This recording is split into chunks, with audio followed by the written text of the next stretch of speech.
At dito guys, dito nyo masaksihan ang 48 win rate galawan. Tas dito magaw, kita nyo naman yan na wala sa mapa yung Benedita. Kaya dito magaw, wala tayo apritada. At nabigyan din natin to si Celion. Kaya dito magaw, ipapatikim natin sa kanya ang ating ulti mga gaw. Kaya dito magaw, kinakain natin ng lugaw. Oh yeah. At pagkatapos dun guys, nagturtle sila. Akala siguro niya hindi ko makukuha yung turtle. Kaya dito magaw, pinatikim ko nila ng lugaw. At nakatakbo pa tayo dito at hinabol ako ni Edith. Kita nyo naman yung gigil ni Edith mga agaw, nakaigit. Oh yeah. At dito guys, gusto ko lang sana mag blow up pero may computer dito mga agaw. Kita nyo naman yan. Yung amon umasa na may isahan tayo pero naka-ulti tayo mga agaw. Oh yeah.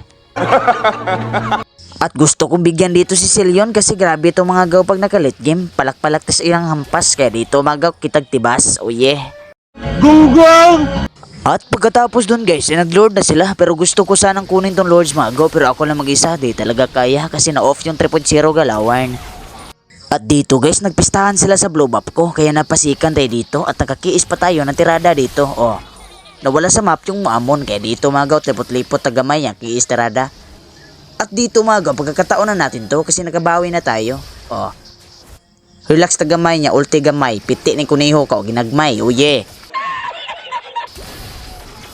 At dito guys, nakita natin si Amon, nag-invisible, buti na lang naigwa sa atong sikan at napa-ice snowbear pa siya dito at naultihan natin ng magic sarap kaya dito mga wala ang kuniho.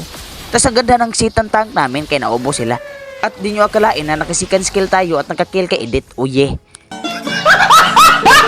At dito guys, makikita nyo naman sa sobrang excited ng mga kakampi ko dito ay gusto na lang i-end kaya dito mga humanap muna tayo ng chimpo para makaisa ba?